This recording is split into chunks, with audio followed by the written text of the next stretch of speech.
Welcome to Sheetal coaching classes. यहाँ आपको मिलेगा क्लास 9th एंड 10th के सभी सब्जेक्ट का NCERT solution free of cost. एक क्वेश्चन का यदि आपको इजी सॉल्यूशन चाहिए तो चैनल को सब्सक्राइब कीजिए। न्यू बुक और न्यू सिलेबस के अकॉर्डिंग हम सरल तरीके से आपको सारे सब्जेक्ट का सॉल्यूशन करवाएंगे और आपको क्लासेस देखने से ही सब कुछ याद हो जाएगा, सब कुछ समझ में आ जाएगा। हेलो स्टूडेंट्स, आज इस क्लास में हम करने वाले हैं क्लास 9th मैथ्स के चैप्टर 1 नंबर सिस्टम की एक्सरसाइज 1.3। ठीक है, तो इससे पहले यदि आपने इस चैप्टर की इंट्रोडक्शन पार्ट नहीं देखी है तो प्लीज़ जाकर देख लीजिए, क्योंकि उस इंट्रोडक्शन वीडियो में मैंने इस चैप्टर के सारे कंसेप्ट और फॉर्मूले आपको क्लियर किए हुए हैं। बिना कंसेप्ट पढ़े आप किसी भी क्वेश्चन को सॉल्व नहीं कर पाओगे, तो पहले आप वो देख लीजिए। और एक्सरसाइज 1.1 और 1.2 की भी लिंक आपको डिस्क्रिप्शन बॉक्स में दी गई है, और ये है 1.3। ठीक है, तो यहाँ पर क्वेश्चन नंबर फर्स्ट दिया हुआ है, write the following in decimal form and say what kind of decimal expansion each has. मतलब कि हमें जो भी नंबर्स दिए गए हैं हमें इनकी डेसिमल फॉर्म लिखनी है और ये भी बताना है कि डेसिमल एक्सपेंशन जो है वो किस तरीके का है। तो इंट्रोडक्शन वाली पार्ट में मैंने आपको बताया था कि डेसिमल एक्सपेंशन 3 टाइप का होता है। टर्मिनेटिंग होता है, second non terminating repeating, and third था हमारा नॉन टर्मिनेटिंग नॉन रिपीटिंग। ठीक है, फर्स्ट दिया हुआ है 36/100। मतलब क्या, 36 को आपको डिवाइड करना है 100 से। ठीक है, तो 100 से डिवाइड करेंगे, लेकिन 36 इससे छोटी वैल्यू है, इसलिए हमें यहाँ पर पॉइंट लगाना पड़ेगा। अब हम यहाँ 0 लगाएंगे। अब 100 का टेबल पढ़ेंगे, 3 टाइम्स पर आता है 300, है ना। 4 टाइम पर 400 इससे बड़ा हो जाएगा, इसलिए हमने 3 टाइम्स पे लिखा है। फिर यहाँ माइनस करेंगे, 360 में से 300 माइनस हो जाएंगे, 60 बचेगा रिमाइंडर। ठीक है, पॉइंट हम ऑलरेडी लगा चुके हैं, इसलिए हम यहाँ पर एक 0 लगा सकते हैं। अब 100 की टेबल में 6 टाइम पर आता है 600। ठीक है, तो ये क्या हो जाएगा, 100 6 जा 600, और यहाँ पर आ जाएगा हमारा 0, क्योंकि ये इसमें से सब्ट्रैक्ट हो जाएगा। अब जब भी हमारा रिमाइंडर 0 आ जाता है तो वो हमारी किस टाइप की डेसिमल एक्सपेंशन होती है, टर्मिनेटिंग, क्योंकि डिवीज़न हमारा क्या हो गया है, टर्मिनेट, और ना ही कहीं पर कोई वैल्यू रिपीट हो रही है, इसलिए रिपीटिंग तो हो ही नहीं सकता। ठीक है, तो जब भी हमारा रिमाइंडर 0 आ जाए तो वो किस तरह की डेसिमल एक्सपेंशन होगा, तो जो 36/100 है उसका डेसिमल एक्सपेंशन हम क्या लिखेंगे, 0.36। और ये किस तरह का डेसिमल एक्सपेंशन है उसका नाम भी हमें लिखना पड़ेगा, टर्मिनेटिंग। ठीक है, तो आपको याद रखना है जब भी हमारा रिमाइंडर 0 आ जाए तो वो हमारा डेसिमल एक्सपेंशन होगा टर्मिनेटिंग डेसिमल। ठीक है, यहाँ पर डिवीज़न हमारी टर्मिनेट हो गई है और रिमाइंडर हमारा 0 आ गया है। ठीक है, अब उसके बाद दिया हुआ है सेकेंड 1/11। ठीक है, मतलब 1 को हमें डिवाइड करना है 11 से। ठीक है, ये जो न्यूमरेटर है इसको इस डिनोमिनेटर से डिवाइड करना है। अब 1 11 से छोटी वैल्यू है, इसलिए हमें यहाँ लगाना पड़ेगा पॉइंट, और हम लगाएंगे 0। ठीक है, अभी भी छोटी वैल्यू है, अब क्या करेंगे, यहाँ पर एक और 0 लगाना पड़ेगा, तो यहाँ पर एक और 0 लिख सकते हैं। अब हम 11 की टेबल इतनी बार पढ़ेंगे कि 100 आया उससे छोटी वैल्यू आए। ठीक है, तो 11 9 जा होता है 99, और 100 में से 99 माइनस हो जाएगा तो 1 बचेगा। क्योंकि यहाँ पॉइंट लगा हुआ है इसलिए हम एक 0 लिख सकते हैं, लेकिन हाँ अभी भी ये 11 से छोटी वैल्यू आ गई है तो हमें और एक बार 0 लगाना पड़ेगा, तो हम यहाँ एक और बार 0 लिख सकते हैं। फिर 11 9 जा 99, फिर यहाँ पर रिमाइंडर 1 बचेगा, है ना। फिर हम एक 0 लगाएंगे क्योंकि पॉइंट लगा हुआ है, लेकिन अभी भी ये 11 से छोटी वैल्यू है, तो फिर हमें यहाँ पर 0 लगाना पड़ेगा और यहाँ पर 0। फिर 11 9 जा 99, फिर रिमाइंडर 1 बचेगा, और हमने शुरू 1 से किया था, फिर 1 आ रहा है बार बार, और इसी तरह से कंटिन्यू ये डिवीज़न चलती रहेगी, है ना। तो 09 09 09 हमारे पास आते रहेगा। तो जो वैल्यू बार बार रिपीट होती है इसे आप इस तरह से भी लिख सकते हो, 0.09 और उसके ऊपर बार। ठीक है, इसका मतलब ये होता है कि 09 आगे तक रिपीट होता रहेगा। ठीक है, तो 1/11 का डेसिमल एक्सपेंशन क्या आया है, 0.09 और उस पर बार। और क्या हो रहा है, क्या टर्मिनेट हो गई हमारी डिवीज़न, नहीं हुई है, और क्या हो रहा है, ये वैल्यू रिपीट हो रही है। ठीक है, 09 09 09 रिपीट हो रहा है, तो ये क्या हो जाएगा, डेसिमल एक्सपेंशन, इसका नाम क्या हो जाएगा, टर्मिनेट नहीं हुआ है इसलिए नॉन टर्मिनेटिंग। ठीक है, नॉन टर्मिनेटिंग, और क्या हो रहा है, वैल्यू रिपीट हो रही है, इसलिए क्या लिखेंगे, रिपीटिंग। ठीक है, तो आई होप आपको ये दोनों समझ में आ गए होंगे। क्वेश्चन 1 में टोटल 6 पार्ट दिए हुए हैं, ये 2 हमने सॉल्व कर लिए हैं। अब मूव करते हैं थर्ड पार्ट की ओर। थर्ड पार्ट हमें दिया हुआ है 4:1/8, और ये कौन सी फ्रैक्शन होती है, मिक्स्ड फ्रैक्शन। ठीक है, तो इसे हमें किस में चेंज करना है, प्रॉपर फ्रैक्शन में। ठीक है। तो प्रॉपर फ्रैक्शन में कैसे चेंज करते हैं देखिए, इस 8 का इस 4 में मल्टीप्लाई करना होता है, 8 4 जा 32, और इसमें ये +1 करना होता है, ठीक है। यहाँ पर मल्टीप्लाई और यहाँ पर प्लस, तो 8 4 जा 32 और 32 में 1 ऐड करेंगे तो 33 और अपॉन में 8। तो ये क्या बन गई हमारी प्रॉपर फ्रैक्शन, ठीक है। और एग्जाम्पल देखिए, मान लीजिए 2:1/3 लिखा हुआ है। अब इसे प्रॉपर फ्रैक्शन में कैसे चेंज करेंगे, 3 का 2 में मल्टीप्लाई, 3 2 जा 6 और 6 में +1 करेंगे तो 7 और अपॉन में क्या है डिनोमिनेटर 3। तो ये क्या हो गई प्रॉपर फ्रैक्शन। और देखिए 8:4/3। अब देखिए 3 8 जा कितना होता है 24, और 24 में 4 ऐड करेंगे तो कितना हो जाएगा 28, और डिनोमिनेटर में क्या है 3। तो इस मिक्स्ड फ्रैक्शन का प्रॉपर फ्रैक्शन कैसे बनाइए, ठीक है। तो पहले हमें यहाँ पर मल्टीप्लाई करना होता है, उसके बाद में इसे ऐड करना होता है। जैसे लिखा है 3:4/5, तो 5 का पहले 3 में मल्टीप्लाई करेंगे, 5 3 जा 15 और 15 में 4 ऐड करेंगे तो 19 अपॉन में डिनोमिनेटर 5। तो ये जो मिक्स्ड फ्रैक्शन है इसका प्रॉपर फ्रैक्शन ऐसे होता है, ठीक है। तो जब भी आपको ऐसा मिक्स्ड फ्रैक्शन दिया हो तो आप इसको ऐसे प्रॉपर फ्रैक्शन में चेंज कर लेंगे, ठीक है। तो चलिए सॉल्व करते हैं। क्या दिया हुआ था हमें थर्ड पार्ट 4:1/8। अब इसे हम प्रॉपर फ्रैक्शन में चेंज करेंगे, 8 4 जा 32, 32 में 1 ऐड करेंगे तो 33 और अपॉन में 8। ये आ गया है न्यूमिनेटर, ये हो गया है डिनोमिनेटर, मतलब 33 को 8 से डिवाइड करना है। तो करेंगे और पता लगाएंगे कि ये किस तरह का डेसिमल एक्सपेंशन है। चलिए 8 की टेबल इतनी बार पढ़ना है कि या तो 33 आए या उससे छोटा नंबर आए, ठीक है। तो 8 4 जा होता है 32, ठीक है। यहाँ 3 में से 2 सब्ट्रैक्ट करेंगे तो 1 बचेगा। अब क्या करेंगे, ये 1 जो है 8 से छोटा है इसलिए हम पॉइंट लगाएंगे, यहाँ 0 लगाएंगे। अब हो सकता है 8 1 जा 8, फिर बचेगा 2 और पॉइंट हम ऑलरेडी लगा चुके हैं इसलिए हम 0 लगा सकते हैं। फिर क्या हो जाएगा 8 3 जा 24 ज़्यादा हो जाएगा इसलिए 8 2 जा 16, ठीक है। फिर 20 में से 16 माइनस करेंगे तो 4 बचेगा। और क्या करेंगे, पॉइंट हम लगा चुके हैं तो हम यहाँ पर 0 लगा सकते हैं। और 8 की टेबल में 45 टाइम्स पर आता है, 8 5 जा 40 और यहाँ रिमाइंडर क्या बच गया है हमारा 0, ठीक है। तो मैंने आपको क्या बताया था, जब भी रिमाइंडर हमारा 0 आ जाए और यहाँ कुछ रिपीटिंग नहीं हो रहा है, ठीक है, सब क्या हो गया टर्मिनेट हो गया, डिवीज़न हमारी ख़त्म हो गई है क्योंकि रिमाइंडर 0 आ गया। तो हम क्या लिख सकते हैं कि जो 4:1/8 है इसका डेसिमल एक्सपेंशन क्या है 4.125, ठीक है। और ये किस तरह का डेसिमल एक्सपेंशन है, मैंने आपको बताया था कि जब हमारा रिमाइंडर 0 आ जाए और टर्मिनेट हो जाए हमारी डिवीज़न तो हम क्या लिखते हैं टर्मिनेटिंग डेसिमल। तो हम यहाँ क्या लिखेंगे टर्मिनेटिंग डेसिमल एक्सपेंशन, ठीक है। तो ये हो जाएगा हमारा आंसर। फोर्थ पार्ट है 3/13, ठीक है। तो जो 3 है न्यूमरेटर उसे हमें डिवाइड करना है 13 से, ठीक है। तो 13 से डिवाइड करेंगे लेकिन 3 छोटी वैल्यू है इसलिए हमें यहाँ पॉइंट लगाना पड़ेगा और यहाँ पर 0 लगाएंगे। अब क्या करेंगे, 13 का टेबल इतने टाइम्स पढ़िए कि 30 आए या उससे छोटा नंबर आए। तो क्या करेंगे 13 2 जा 26, ठीक है। यहाँ पर हमारे पास बच जाएगा 4, फिर हम पॉइंट लगा चुके हैं ऑलरेडी इसलिए हम यहाँ 0 लगा सकते हैं। फिर 13 3 जा 39, यहाँ पर रिमाइंडर बचेगा 1, फिर हम 0 लगा सकते हैं लेकिन ये 13 से छोटा नंबर है तो हमें एक और 0 लगाना पड़ेगा, इसके लिए हमें यहाँ पर एक और 0 लगाना पड़ेगा, ठीक है। उसके बाद 13 का टेबल इतने टाइम्स पढ़िए कि 100 या उससे छोटा वाला नंबर आए। तो 13 7 जा होता है 91, 100 में से 91 माइनस हो जाएगा तो कितना बचेगा 9, फिर हम एक 0 लगा सकते हैं। अब ये 13 से बड़ी वैल्यू है तो 13 का टेबल इतने टाइम पढ़िए कि 90 से छोटी वैल्यू आए। तो 13 6 जा होता है 78, यहाँ पर 10 में से 8 माइनस करेंगे तो 2, 9 में से 8 माइनस करेंगे तो 1, ठीक है। 12 आ गया है, फिर हम एक और 0 लगाएंगे। उसके बाद होगा 13 9 जा 117, ठीक है। यहाँ पर हमारे पास बच जाएगा 3, ये 0 हो जाएगा, ये भी 0 हो जाएगा।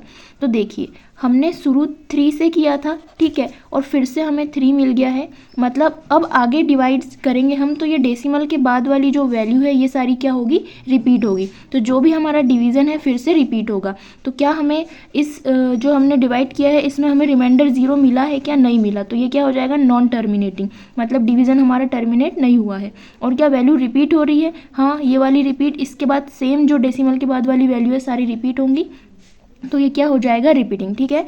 तो जो 3/13 है उसका डेसिमल एक्सपेंशन हमारा क्या आया है 0.2307 9 और इसके ऊपर हम लगाएंगे बार, क्योंकि इसके बाद हम जब डिवाइड करेंगे तो फिर से ये वाली वैल्यू रिपीट होना स्टार्ट हो जाएगी। ठीक है, तो हमारा डेसिमल एक्सपेंशन किस टाइप का हो गया है, नॉन टर्मिनेटिंग, क्योंकि रिमाइंडर हमें 0 नहीं मिला है, हमारा डिवीज़न टर्मिनेट नहीं हुआ है और क्या हो रहा है, ये नंबर्स रिपीट हो रहे हैं, तो नॉन टर्मिनेटिंग रिपीटिंग। ठीक है, तो आई होप आप समझ गए होंगे। अब करते हैं फिफ्थ वाला पार्ट। फिफ्थ है 2/11, मतलब 2 को हमें 11 से डिवाइड करना है। तो ये 2 11 से छोटा नंबर है, इसलिए हमें यहाँ पॉइंट लगाना पड़ेगा और अब यहाँ पर 0 लगाएंगे। ठीक है, तो अब 11 का टेबल इतनी बार पढ़िए कि 20 आए या उससे छोटा नंबर आए। ठीक है, तो क्या करेंगे, 11 बन जा 11। ठीक है, फिर यहाँ पर हमारे पास क्या रिमाइंडर बच जाएगा 9, क्योंकि हम पॉइंट लगा चुके हैं इसलिए हम 0 लिख सकते हैं। फिर 11 8 जा होता है 88। ठीक है, फिर यहाँ पर रिमाइंडर बचेगा 2, फिर हम 0 लगा सकते हैं, फिर होगा 11 1 जा 11। फिर हमारे पास में 9 रिमाइंडर बचेगा, फिर हम 0 लगाएंगे, फिर 11 8 जा होगा 88, है ना। फिर हमारे पास रिमाइंडर बच जाएगा 2। तो शुरू हमने 2 से किया था और रिमाइंडर हमें वापस से 2 मिल गया है, मतलब ये डिवीज़न इसी तरह से रिपीट होती रहेगी, बार बार हमें 2 रिमाइंडर मिलता रहेगा और ये टर्मिनेट नहीं होगा। ठीक है, और ये टर्मिनेट नहीं होगा और क्या हो रहा है, रिपीट हो रहा है। तो क्या हो जाएगा, ये डेसिमल एक्सपेंशन किस टाइप का हो जाएगा, 2/11 का डेसिमल एक्सपेंशन क्या हुआ है, 0.1818 कंटिन्यू चलता रहेगा। तो हम इसके ऊपर बार लगाएंगे। ठीक है, क्योंकि जो वैल्यू रिपीट होती है उसके ऊपर बार लगा दिया जाता है। और ये किस तरह का होगा डेसिमल एक्सपेंशन, टर्मिनेट नहीं हो रहा है इसलिए नॉन टर्मिनेटिंग, है ना। रिमाइंडर हमें 0 नहीं मिला है इसलिए नॉन टर्मिनेटिंग है और रिपीट हो रही है वैल्यू, है ना, तो रिपीटिंग। तो ये डेसिमल एक्सपेंशन हमारा हो गया है नॉन टर्मिनेटिंग रिपीटिंग। ठीक है, ये है क्वेश्चन 1 का 6th पार्ट और ये लास्ट है। ठीक है, तो इसमें हमें क्या करना है, 329 को 400 से डिवाइड करना है। ठीक है, तो जैसे अभी तक के 5 क्वेश्चंस किए हैं ऐसे ही सिमिलरली करना है। तो 400 से डिवाइड करेंगे। अब ये जो है 329 400 से छोटी वैल्यू है। ठीक है, तो हमें क्या लगाना पड़ेगा, पॉइंट, और यहाँ पर लगा देंगे 0।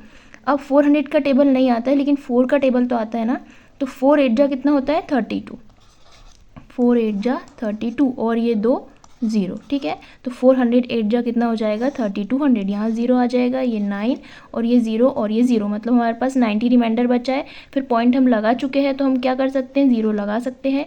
फिर 4 2 जा होता है 800।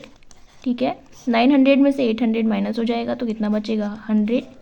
ठीक है, अब क्या करेंगे, पॉइंट लगा है इसलिए हम एक 0 लगा सकते हैं। फिर क्या करेंगे, 4 2 जा 800, है ना, 4 3 जा 1200, 1000 से बड़ा हो जाएगा। फिर यहाँ पर भी ये 0 0, 10 में से 8 माइनस करेंगे तो 2 और ये 0, मतलब क्या बच गया हमारे पास रिमाइंडर 200। ठीक है, अब पॉइंट लगा है इसलिए हम एक और 0 लगा सकते हैं। फिर 400 5 जा कितना होता है, 4 5 जा 20 होता है ना, तो 4 5 जा 20 और ये जो 2 0 है ये 2 0 यहाँ पर एज इट इज़ आ जाएंगे। ठीक है, मतलब 400 5 जा कितना होता है 2000, तो ये लिख देंगे 0 0 0 और 2 में से 2 सब्सट्रैक्ट करेंगे तो 0, है ना, मतलब रिमाइंडर हमारे पास क्या आ गया है 0। ठीक है, मैंने आपको बताया था जब भी हमारे पास रिमाइंडर 0 आता है इसका मतलब डेसिमल एक्सपेंशन किस टाइप का होता है, टर्मिनेटिंग, क्योंकि अब यहाँ पर जो हमारा डिवीज़न है वो टर्मिनेट हो गया है, रिमाइंडर 0 आ गया है। अब ना आगे हमें कुछ डिवाइड करना है और ना ही कहीं पर वैल्यू रिपीट हो रही है। ठीक है, तो ये जो 329/400 है इसका डेसिमल एक्सपेंशन क्या आया है 0.8225। ठीक है, और ये किस तरह के का डेसिमल एक्सपेंशन है, टर्मिनेटिंग, है ना, सब कुछ टर्मिनेट हो गया है और रिमाइंडर 0 आ गया है। तो हम यहाँ पर लिखेंगे टर्मिनेटिंग डेसिमल। ठीक है, तो यहाँ पर होता है हमारा क्वेश्चन फर्स्ट कंप्लीट। ठीक है, और आई होप आपको समझ में आ गया होगा। Question number 2, you know that 1/7 is equal to 0.142857। ठीक है, मतलब जब हम 1 को 7 से डिवाइड करेंगे तो उसका डेसिमल एक्सपेंशन हमारे पास क्या आएगा, ये 0.142857। Can you predict what the decimal expansions of 2/7, 3/7, 4/7, 5/7 and 6/7 are without actually doing the long division. मतलब क्या हम इनका डेसिमल एक्सपेंशन पता कर सकते हैं बिना डिवीज़न मेथड के यूज़ किए। ठीक है, और यदि पता कर सकते हैं तो इफ़ सो हाउ हमें बताना है। तो चलिए सॉल्व करते हैं। सबसे पहले हमें क्या दिया हुआ है, 1/7 का डेसिमल एक्सपेंशन दिया हुआ है, ठीक है। क्या दिया हुआ है, 0.142857, ठीक है। अब हमें बताना है इनका डेसिमल एक्सपेंशन बिना डिवाइड किए। तो देखिए क्या दिया हुआ है, दूसरा 2/7, ठीक है, इक्वल में क्या 2/7 को हम ऐसा लिख सकते हैं, 2 × 1/7 है ना, 2 का इसमें मल्टीप्लाई करेंगे वापस 2/7 आ जाएगा। और 1/7 की वैल्यू हमें क्या दी हुई है, ये दी हुई है, ठीक है। तो वैल्यू पुट करेंगे, 2 × 1/7 की वैल्यू क्या है, 0.142857, ठीक है। और जब हम 2 का इसमें मल्टीप्लाई करेंगे तो हमारे पास आंसर क्या आ जाएगा, 0.285714, ठीक है। और सॉरी इसके ऊपर बार लगा हुआ है ना, ये रिपीट होती है तो क्या आ जाएगा, इसके ऊपर भी बार लगा होगा, ठीक है। तो आई होप आप समझ गए होंगे कैसे करना है। ऐसे ही सेम इसके आगे वाला नंबर का करेंगे, ठीक है। अब क्या दिया हुआ है, 3/7, ठीक है। तो इसको हम क्या लिख सकते हैं, 3 × 1/7, ठीक है। अब 3 और मल्टीप्लाई 1/7 की वैल्यू क्या दी हुई है, ये दी हुई है 0.142857 और इसके ऊपर लगा हुआ है बार, क्योंकि इसके बाद ये वैल्यू फिर से रिपीट होगी, इसका मतलब होता है। और जब 3 का हम इसमें मल्टीप्लाई करेंगे तो हमारे पास आंसर आ जाएगा 0.428571, ठीक है। और इसके ऊपर लगा होगा बार। उसके बाद सिमिलरली थर्ड वाला करेंगे, 4/7 है ना, इसको हम क्या लिख सकते हैं, 4 × 1/7, 4 जैसा का वैसा होगा। और 1/7 की वैल्यू ये है 0.142857, जो हमें ऑलरेडी क्वेश्चन में गिवन है, ठीक है। उसके बाद जब हम 4 का इसमें मल्टीप्लाई करेंगे तो हमारे पास आंसर आएगा 0.571428 और इसके ऊपर लगा होगा बार, क्योंकि ये रिपीट होगी, ठीक है। तो आई होप आप समझ गए होंगे। 4/7 के बाद हमें दिया हुआ है 5/7, ठीक है, 5/7। तो ऐसे ही करेंगे, 5 × 1/7 और 5 जैसा का वैसा 1/7 का डेसिमल एक्सपेंशन हमें दिया हुआ है 0.142857, ठीक है। इसके बाद जब हम 5 का इसमें मल्टीप्लाई करेंगे तो हमारे पास वैल्यू आ जाएगी 0.714285, ठीक है। और इसके ऊपर लगा हुआ है बार। मल्टीप्लाई करने में आपको कंफ्यूज नहीं होना है। 5 का जब हम इसमें मल्टीप्लाई करते हैं तो ये वैल्यू आती है, ठीक है। उसके बाद दिया हुआ है 6/7, तो 6 ऐसा लिख देंगे और इसको लिखेंगे मल्टीप्लाई 1/7 और 6 एज इट इज़ होगा। और 1/7 का डेसिमल एक्सपेंशन ये है 14285, ठीक है। तो जब हम 6 का इसमें मल्टीप्लाई करेंगे तो मैं आपको मल्टीप्लाई करके बता देती हूँ ताकि आपको समझ में आ जाए कैसे हम मल्टीप्लाई करते हैं। देखो 0.14285, ये हमें 1/7 का डेसिमल एक्सपेंशन दिया हुआ है, इससे हमें 6 से मल्टीप्लाई करना है, ठीक है। 6 7 जा कितना होता है, 42, इसका 2 आ जाएगा, कैरी क्या आ जाएगा, 4। उसके बाद 6 5 जा कितना होता है, 30, 30 में 4 ऐड करेंगे तो 34, 34 का 4 यहाँ आ जाएगा और 3 यहाँ पर कैरी। फिर 6 8 जा कितना होता है, 48 और उसमें 3 ऐड करेंगे तो 51, 51 का 1 आ जाएगा और यहाँ पर आ जाएगा 5 कैरी। फिर 6 2 जा होता है 12 और 12 में 5 ऐड करेंगे तो 13 14 15 16 17 का 7 और कैरी 1। और 6 4 जा होता है 24, उसमें 1 ऐड करेंगे तो 25 आएगा, जिसका 5 हम यहाँ लिखेंगे और कैरी 2 आ जाएगा। फिर 6 1 जा 6 और 6 में 2 ऐड करेंगे तो 8, ठीक है। और ये पॉइंट जैसा का वैसा, और 6 का 0 में मल्टीप्लाई करेंगे तो 0 आएगा। मतलब 6 का जब हमने इसमें मल्टीप्लाई किया तो हमारे पास क्या वैल्यू आ गई है, 0.857142 और उसके बाद ये वैल्यू फिर से रिपीट होना स्टार्ट हो जाएगी, ठीक है। तो ये हमारा हो गया इसका आंसर 0.857142, ये हो गया इसका डेसिमल एक्सपेंशन। तो इसी तरह से मैंने इनके सारे मल्टीप्लाई किए थे, ठीक है। तो आपको समझ में आ गया होगा। तो हमने इनके भी डेसिमल एक्सपेंसेस बता दिए बिना डिवीजन मेथड यूज़ किए, ठीक है। तो आई होप आप समझ गए होंगे। अब हम मूव करेंगे क्वेश्चन नंबर 3 की ओर। क्वेश्चन नंबर 3 दिया हुआ है, express the following in the form of P/Q where p and q are integers and q is not equal to 0। तो हमें ये 3 पार्ट दिए हुए इस क्वेश्चन में, हमें इनको p अपॉन q की फॉर्म में लिखकर बताना है। तो यदि आपने इंट्रोडक्शन वाली वीडियो नहीं देखी है तो प्लीज़ जाकर देखिए, मैंने आपको सारा कंसेप्ट पूरा क्लियर किया हुआ है कि कैसे हम इन्हें p बाई क्यू की फॉर्म में लिखते हैं। चलिए यहाँ पर सॉल्व करते हैं फर्स्ट पार्ट को, ठीक है। तो हमें दिया हुआ है 0.6 और इसके ऊपर बार लगा हुआ है, मतलब जिसके ऊपर बार लगा हुआ है वो वैल्यू बार बार रिपीट होगी। किस तरह से? तो सबसे पहली प्रोसेस ये है कि हमें क्या करना है कि जो भी वैल्यू हमें दी हुई है उसे हमें x के इक्वल लेट कर लेना है, ठीक है। तो क्या लिखेंगे? Let x is equal to 0.6 और इसके ऊपर बार लगा हुआ है, मतलब क्या होगा 0.666 एंड सो ऑन, ये वैल्यू कंटिन्यू आगे तक के रहेगी, ठीक है। तो इसे हम नाम दे देंगे इक्वेशन 1, ठीक है। उसके बाद में हमें क्या करना है, मैंने आपको बताया था यदि एक वैल्यू पर बार लगा होता है तो हम दोनों साइड 10 से मल्टीप्लाई करते हैं, यदि दो वैल्यू पर बार लगा होता है तो हम दोनों साइड 100 से मल्टीप्लाई करेंगे, और यदि 3 वैल्यू पर बार लगा होता है इस तरह तो हम दोनों साइड क्या करते थे? 1000 से मल्टीप्लाई करते थे। अभी आप यहाँ देख सकते हो कि एक ही वैल्यू पर बार लगा है, इसलिए हम क्या करेंगे? दोनों साइड 10 से मल्टीप्लाई करेंगे, ठीक है। तो हम यहाँ पर लिखेंगे मल्टीप्लाई बोथ साइड बाई 10, क्योंकि यहाँ पर एक ही वैल्यू पर बार लगा हुआ है, ठीक है।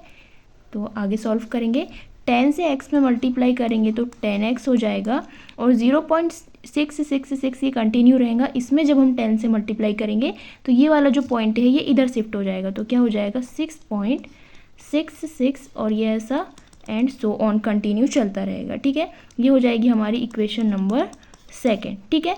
इसमें कैसे पॉइंट इधर आया देखिए, 0.6 दिया हुआ है, इसमें जब हम 10 से मल्टीप्लाई करेंगे तो कैसे यहाँ पर शिफ्ट हो जाता है पॉइंट, देखिए यहाँ पर पॉइंट दिया हुआ है, ये नीचे जाकर क्या बन जाता है? 1, और जितने नंबर है उतने यहाँ पर आ जाएंगे 0, ठीक है। अब ये 0 से ये 0 कैंसिल हो गया, ऊपर हमारे पास आ गई है वैल्यू 666 अपॉन में 100, ठीक है। अब 100 से जब आप इसको डिवाइड करोगे तो आपके पास वैल्यू आएगी 6.66। क्यों? क्योंकि ये जो 1 है ये वापस यहाँ पर जाकर पॉइंट बन जाता है, और जितने नंबर्स है उतने 0 लिखे होते हैं, तो इसे वापस हम क्या लिख सकते हैं? 6.66, ठीक है। तो इस तरह से पॉइंट इधर साइड शिफ्ट हुआ है।